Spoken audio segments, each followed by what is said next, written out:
요 물사마귀를 일으키는 바이러스는 바이러스라고 하고요. 요거는 전형적인 모양이 있는데요. 진주색이나 아니면 소위 살색이라고 하는 색, 아프지도 않게 바르는 약이 있는데 이거의 주 성분은 수야 옥시덴탈레스, 한국말로 하면은 서양 측백 추출물입니다. 그 측백나무 추출물을 피부에 바르는 거죠. 가끔 다른 데서 큐렛으로 제거를 했는데 하나도 치료가 안 되더라, 또 생겼다, 이렇게 얘기하시는 경우도 있거든요. 붙잡고, 아이를 붙잡고 이렇게 똑 따면 이렇게 똑 빠집니다. 이렇게.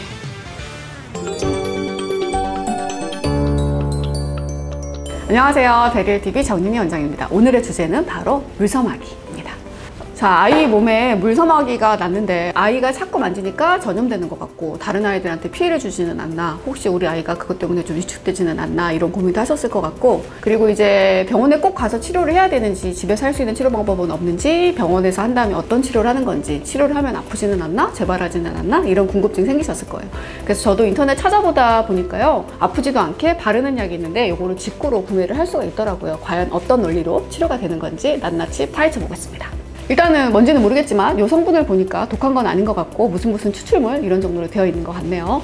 그리고 자, 바르는 방법을 볼까요? 바르는 법도 되게 간단해요. 하루에 2-3번 정도 그냥 바르기만 하면 되는 걸로 되어 있습니다. 대체 어떤 원리로 이 약을 쓰면 물사마귀가 치료가 된다고 하는 걸까요? 이렇게 간단한 치료 방법이 있었는데 우리는 왜 고민했던 것일까 하는 의문이 생기셨을 거예요. 이 물사마귀가 왜 생기는지, 그리고 어떻게 하면 치료가 되는지, 집에서 할 수 있는 치료법은 뭐가 있는지, 이런 부분에 대해서 알아보도록 하겠습니다. 흔히 물사마귀라고 하는 병변의 정확한 이름은요, 전염성 물롱종, 그리고 전염성 연속종이라고 하고요, 영어로는 몰러스쿰 컨테지어스이라고 합니다. 요거는 이제 병명 코드가 있는 B061이라고 병명 코드도 있는 질환이고요.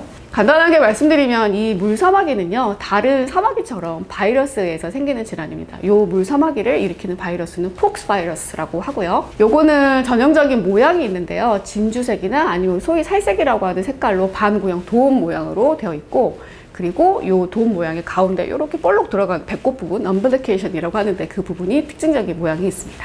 보통 물사마귀는요, 학령기 아동에서 많이 생기고요, 신생아에서도 없고 영아에서도 없어요. 그거는 엄마의 면역이 그때까지 관여를 하기 때문이고요. 그러니까 아이가 이제 자라나면서 본인의 면역이 완성이 되는 중학교 이후에도 없고, 그리고 아이들 중에는 물사마귀 있는 경우들이 있었겠지만 성인에서는 보신 적이 아마 거의 없으실 거예요. 그래서 면역이 관여한다, 그런 뜻이고요.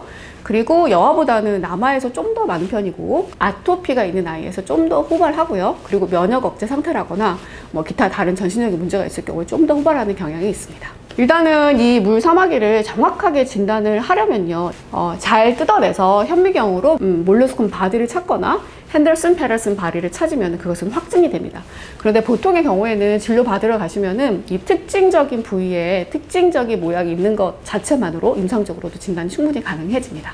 물사마귀는 대개는 증상이 없습니다. 그래서 우연히 발견하게 되는 경우가 많고요. 그리고 전신에 다 생길 수가 있지만 특징적으로 우리 몸이 접히는 부위, 예를 들면 목 뒤, 아니면 겨드랑이, 그리고 팔꿈치 안쪽, 그리고 서해부, 그리고 허벅지 안쪽, 무릎 뒤쪽, 이런 식으로 접히는 부분은 좀 더 후발하고요. 또 한 가지의 특징은 손바닥이나 발바닥에는 생기지가 않습니다. 그래서 그 부분을 가지고 약간 헷갈릴 수 있는 사마귀하고 감별하는 포인트가 되기도 하고요. 외래에서 정말 많이 물어보시는 질문 중에 하나가 도대체 요거 왜 생겼냐, 이런 식으로 많이 물어보시거든요. 왜 생겼냐 하면 아까 말씀드린 것처럼 폭스 바이러스가 우리 아이의 몸속에 왔기 때문이에요. 이 물사마귀의 정식 명칭이 몰러스쿰 컨테지어스이라고 했잖아요. 몰러스쿰은 물렁물렁하다, 연속종으로 번역이 되기 때문에 사람들이 약간 영어로 치자면 continuous나 consecutive 같은 연속적으로 있는 뭔가 이렇게 생각하시게 되는데요. 그게 아니고요. 이 연은 소프트에 가깝습니다. 그래서 한국말 물렁종이 좀 더 이해가 쉬울 텐데요. 그래서 이 물렁한 종양이고, contagious이라고 하는 건 영어의 contagious에서 온 말인데 전염된다라는 뜻이에요. 그래서 이 폭스 바이러스가 어디선가에서 전염이 돼서 우리 아이에게 왔다라고 생각하시면 쉽습니다. 여기에서 전염은 약간 특징이 있는데요. 일단은 나에게서 남에게로도 가능하고 남에게서 나에게로도 가능합니다. 그리고 또 한 가지의 특징은요, 나에게서 나에게로도 전염이 가능하다는 것인데요. 그것은 우리가 오토 이노큘레이션, 그러니까 자가 접종이라고 합니다. 그래서 한 부위에 생긴 거를 계속 긁다 보면 이렇게 선상으로 이렇게 전염되는 경우들도 생기고, 그리고 한쪽 부분, 여기에서 만약에 생겼다 그래서 여기를 막 계속 긁게 되면 이쪽 부분에, 다른 쪽은 없고 이쪽 부분에만 생기는 경우들도 생기게 됩니다. 그리고 이 전염에는 직접적인 접촉하고 간접적인 접촉 두 가지 모두가 다 관여를 하는데요.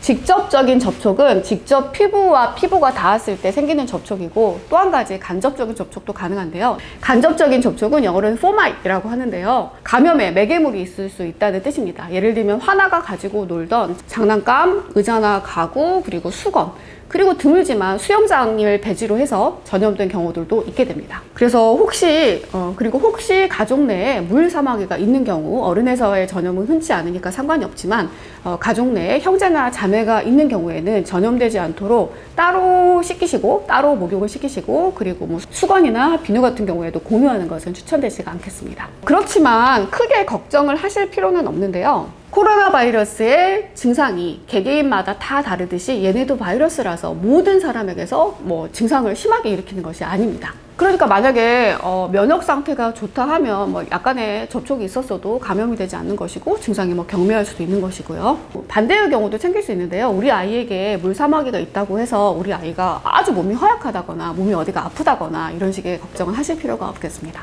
앞서 바이러스를 설명드리기 위해서 코로나 바이러스를 설명을 드렸는데요. 코로나 바이러스도 증상, 그러니까 접촉이 있고 나서 증상이 생기기까지 잠복기가 있는 것처럼 물사마귀도 그렇습니다. 보통은 2에서 8주 정도의 잠복기를 가지고 증상이 발현이 되는데요. 이 증상의 지속 시기는 개개인마다 차이가 있습니다. 보통은 한번 생기고 나면 2에서 4개월, 길게는 6개월 정도까지 지속이 되는 경우가 흔한데요. 간혹 면역 억제 상태라거나, 그리고 경우에 따라서는 수년, 길게는 뭐 2년에서 4년, 5년까지도 지속되는 경우들이 있기는 합니다. 그렇다면 이 물사마귀를 어떻게 치료하면 될까요? 그러니까 물사마귀가 폭스 바이러스 때문이라고 했으니까 이 폭스 바이러스를 죽이는 치료, 그러니까 예를 들면 먹거나 바르는 그런 식의 치료를 하면 되지 않을까요? 그런데 정말 안타깝게도 이 폭스 바이러스를 죽이는 항바이러스 제제는 나와 있지가 않습니다. 그래서 쉽게 말하면 FDA 허가를 득한 그런 치료제는 없는데요. 그러면 아까 인트로에서 본 그 약은 어떤 식으로 치료가 된다고 하는 걸까요? 아까 그 약의 설명서를 다시 한번 봐볼까요? 이거의 주 성분은 수야 옥시덴탈리스라는 건데요. 이거는 노던 화이트 시더나 알부비라라고 불리기도 하고요. 한국말로 하면은 서양 측백 추출물입니다. 그러니까 우리 고흐 그림에 나오는 바로 그 측백나무의 추출물인 거예요. 그 측백나무 추출물을 피부에 바르는 거죠. 한마디로 치료제라기보다는 민간요법에 좀 더 가깝다고 할 텐데요. 그러다 보니까 처방전이 없이도 구매할 수가 있는 거고, 통관도 자유로운 거죠. 그리고 사실 이거 보고 이 약에 바르는 법도 저는 되게 재미있었는데요. 여기 잘 보시면 언제까지 바르느냐, 하루에 2번씩 나을 때까지 바르라고 되어 있거든요. 원래 물사마귀는 자연 치유되는 질환입니다. 어차피 자연 치유가 될 거니까요. 바르거나 바르지 않거나 낫지 않는 경우는 아주 드물겠죠. 그래서 약의 효과가 좋은 것처럼 보일 수 있을 것 같습니다. 그런데 문제는요, 자연 치유가 된다고 하지만 일단은 눈에 보이고, 그리고 특히 한국의 아이들은 어린이집을 간다거나 또 학원을 다니는 경우들도 많고, 학교에서 다른 아이들과 접촉을 하게 되잖아요. 그러면 내 아이가 다른 아이한테 혹시 피해를 주지 않을까 걱정이 되기도 하고, 혹시 반대로 그로 인해서 내 아이가 위축되지 않을까 하는 걱정 때문에 치료를 받으려고들 하시는 것 같아요. 그 경우에는 이 병변 자체를 해결을 해주면 되는데요. 가장 널리 쓰이는 방법은 큐렛이라고 하는 기구를 통해서 이 몰루스콤을 똑 따주는 방법입니다. 요거를 큐렛으로 따버리자 이렇게 얘기하시면 무서워하시는 경우들이 있어요. 근데 사실은 이제 무서워 충분히 이해가 돼요. 그런데 요거는 말이 물사마귀지, 일반적으로 우리가 발에나 손바닥에 나는 사마귀하고는 다르게 깊이 있지 않거든요. 마치 여드름 짜는 것처럼 손가락으로도 경우에 따라서는 짜지기도 해요. 그래서 많이 아프니까 걱정은 마시고, 그래서 요 큐렛으로 긁어내는 거를 우리가 큐렛 소파술이라고 얘기를 합니다. 제가 보여드릴 거는 큐렛입니다. 이렇게 생긴 기구를 이용을 해서 이런 식으로 몰루스콤을 따게 되거든요. 그래서 요게 보면은 약간 좀 의료용으로 나온 작은 숟가락 내지는 작은 국자 이런 식으로 생각하시면 되고, 마치 우리 아몬드 아이스크림 먹으면 아이스크림 속에 박혀있는 아몬드를 이렇게 파내듯이 하면 되고요. 실제로 하면은 사실은 이렇게 긁어내는 거라서 많이 아프지 않고, 근데 아이들이 무서워할 수 있어요. 그 부분 충분히 이해하고요. 이렇게 큐렛을 이용을 해서요, 몰루스콤이 이걸 따야 되겠다 생각하는 경우에는 이렇게 붙잡고, 아이를 붙잡고 이렇게 똑 따면 이렇게 똑 따집니다. 이렇게. 보통은 흉터 생기는 경우는 아주 드문데요. 이 자리도 아이가 계속 만지면 색소 침착이라든지 뭐 염증 같은 거 생길 수가 있어서 이 자리는 경우에 따라서 항생제 연고 처방해 드릴 때도 있습니다. 이렇게 따면 잘 따집니다. 의료용 큐렛이고, 가끔은 연속종 계속 생기는 아이들 엄마들 중에서 집에서 소독하고 우리 여드름 짜는 코메도가 있거든요. 그걸 이렇게 따주셔도 되기는 해요. 그리고 또 하나는요, 다른 사마귀 치료에서도 쓰이는데 바로 냉동 치료예요. 액화질소를 이용을 해서 그 병변이 똑 떨어지도록 하는 방법이죠. 그런데 사실은 소아의 경우에서는 이 냉동 치료는 많이 쓰이지가 않는데요. 아프기도 하고, 그리고 또 뭐 과색소 침착, 저색소 침착이 생기기도 하고, 중요한 거는 자연 치유되는 질환이기 때문에 굳이 이런 번거로운 방법을 사용을 하지 않으셔도 됩니다. 그리고 드물지만 이런 경우들도 있는데요. 가끔 다른 데서 큐렛으로 제거를 했는데 하나도 치료가 안 되더라, 또 생겼다, 이렇게 얘기하시는 경우들이 있거든요. 그런데 이제 이 부분에서 한 가지 말씀드려야 할 내용이 뭐냐면, 요거는 큐렛으로 땄는데 치료를 실패한 거라거나 재발한 것이 아니고, 우리가 큐렛으로 나와 있는 병변을 단지 제거를 해주는 것 뿐이지 우리 몸에 있는 바이러스 자체를 제거해 준 것은 아니기 때문에 그렇다고 하겠습니다.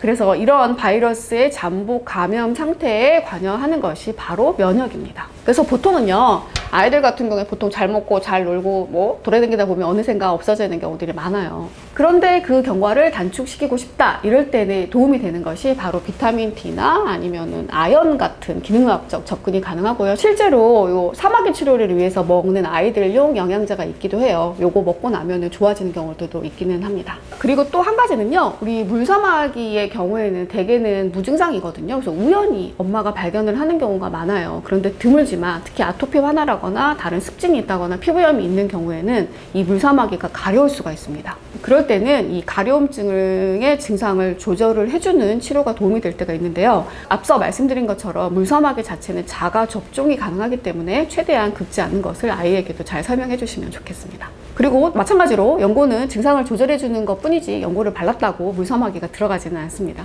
그리고 뭐 기타 다른 치료로 면역을 증강시키기 위해서 리퀴모드나 캔서레린 같은 치료를 하기도 합니다. 그리고 바르는 트레티노이드 쓸 때도 있고요. 그래도 중요한 것은 뭐냐면요, 대부분 물사마귀는 저절로 좋아지기 때문에 내가 아이에게 치료를 해주지 않아가지고 치료 시기를 놓치지 않을까, 이런 걱정은 안 하셔도 될 것 같습니다. 오늘은 소아 피부 질환 중에서 전염성 연속증, 전염성 물농종에 대해서 말씀드렸습니다. 경청해 주셔서 감사합니다.